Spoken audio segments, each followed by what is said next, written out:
need to read the Alien Enemies Act. We follow the Alien Enemies Act, and you're talking like it's a Title VIII removal. It isn't a Title VIII removal. That's a different procedure. Yeah, so you're acknowledging without Congress, without an Enemies Act. So no extended proceedings, no chance to prove their innocence. Somebody's got a bad tattoo. I'm telling somebody's we can go. I mean, you acknowledge tattoos are part of the calculation here. I mean, you might have a tattoo. There's one factor out of many factors. I worked. Have you been in an alien gang squad? Because I have. Tattoos are one of many factors that's going to determine someone's gang. It's not the only one. You can't say, okay, tattoo gang member. No, there's other indices that's added to that tattoo. Tattoo's one factor that adds to other factors that make that determination. Just hours before the Supreme Court stopped the administration from deporting a group of Venezuelans using the centuries-old Alien Enemies Act, the president's border czar was fiercely defending the law's use. I spoke with Tom Homan Friday and began by asking him about Senator Van Hollen's meeting with Kilmar Abrego Garcia. Senator Van Hollen has obviously got a chance to meet with him, but he had to travel to El Salvador to get any information. Does that concern you at all? I mean, these are people sent by the United, I mean, in his case, sent by the United States, and not even a U.S. senator could get any information about his whereabouts or the condition of his incarceration without actually going down and making the trip to El Salvador himself? We obviously knew his whereabouts because he went there to see him. But you know what bothers me more than that is a U.S. senator traveled to El Salvador on taxpayer dime to meet with an MS-13 gang member, public safety threat, terrorist. I mean, in the meantime, the day before he traveled, illegal alien was arrested for murder, released to the streets rather than honoring an ICE detainer in his very own state. What concerns me is Van Hollen never went to the border the last 4 years under Joe Biden when he had a 600% increase in sex trafficking in women and children. You have a record number of no-inspected terrorists crossing that border. You had 250,000 Americans die from fentanyl overdose because of the open border. You had over 4,000 illegal aliens died making that journey, which is a historic record. What shocks me is he's remained silent on the travesty that happened on our southern border. Many people died. Thousands of people died. I've met with hundreds of angel moms and dads who buried their children that were murdered by illegal alien. How many angel moms and dads has he met in the state of Maryland? That's what concerns me. He says that he has done this because it's the issue here is due process, and it's following a court order.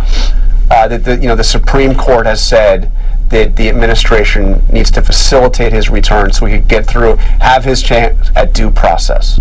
I think, and I understand to facilitate, but he's also in custody. He's a citizen and national of the country El Salvador. El Salvador would certainly have to cooperate in that. But again, I'm on the loop on that. I'm not an attorney. I'm not litigating this case.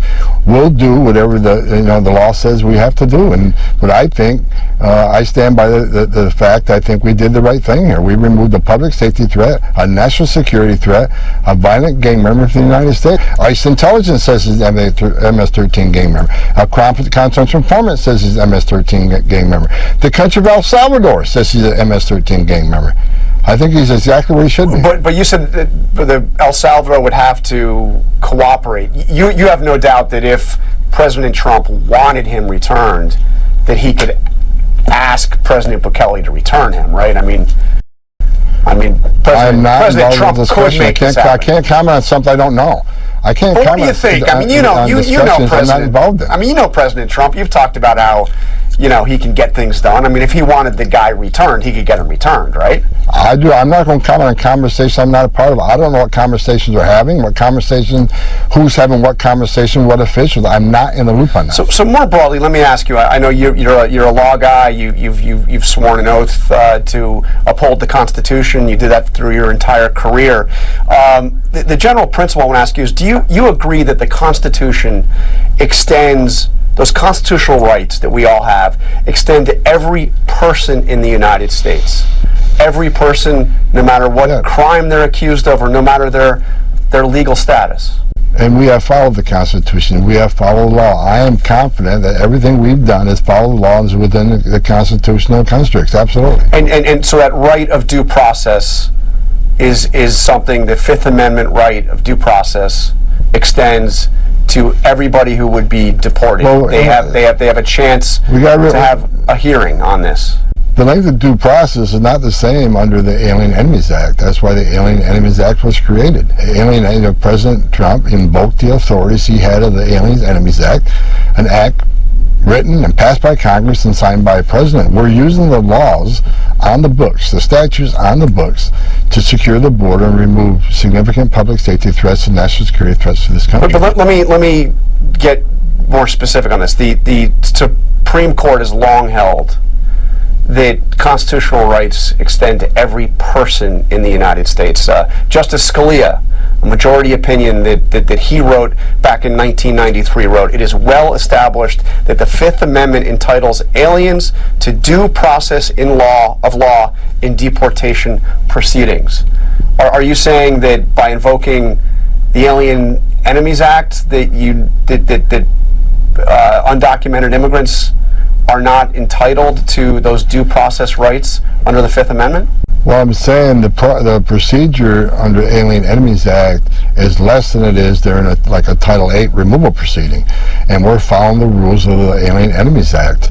Again, I think this administration has followed the law. They're using statutes enacted by Congress, signed by a president, to remove the terrorists from this country. I'm not saying, I'm not arguing right here that nobody should get due process. I'm just saying there's a different process under the Alien Enemies Act, less of a process than you see through Title VIII. Let me ask you, do you have any qualms about sending people to that notorious prison in El Salvador with no assurance that they will ever have a chance to get out? People that have no record, have not been convicted of any violent crimes. Do you have any qualms about that? I believe removing public safety threats and terrorists, designated terrorists, to that prison in El Salvador. Trende Agua MS-30 is a designated terrorist organization. What you don't know, what most readers don't know, they haven't seen the experience what I've seen in my 40 years. I started in Boca in 1984. I've talked to young girls, young as 9, that were raped by members of these gang cartels. I've held dead bodies throughout my career. I've talked to 100 angel moms and dads whose children were killed and brutally murdered by members of MS-13 who just didn't kill them. They mutilated them. They tortured them. So if people wore my shoes for the last 40 years and seen the travesties I've seen, they would understand that the worst of the worst need to be sent to a prison like that, because we got to protect American citizens. We got to protect this country. And you're saying there's no mistakes? No mistakes, that everybody's sent to this prison, again, with no guarantee of any right to have a chance to challenge their imprisonment, any prospect of release. And they didn't go through a full, and none of these people, as you've acknowledged, have gone through a full trial.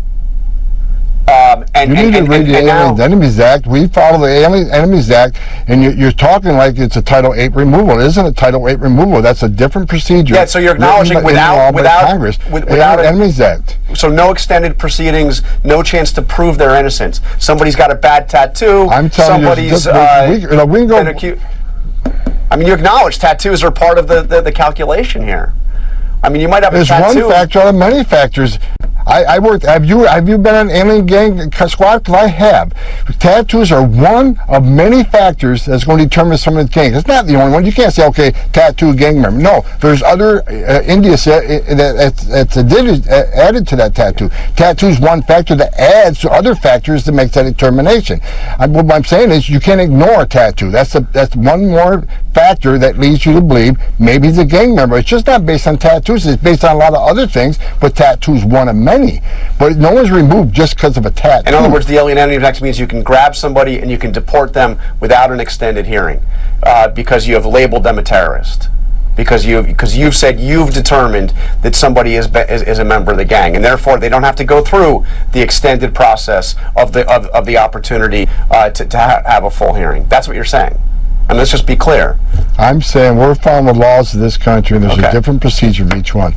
We're doing things within the frame of the law. We're doing things legally. Okay. I stand by that. Now, again, I'm not a constitutional scholar. I'm not going to argue this in court. That's what the Department of Justice does. But I'm sitting here today thinking we've done the right thing for this nation, following the laws and the Constitution of this country. That's all for today. Thank you. If you want global news to keep you up to date on any new developments, please subscribe our channel and forward our content with your friends on social media and email. Thank you very much for keep supporting me. Stay safe, be blessed. Namaste. Thank you, God bless you, and God bless America.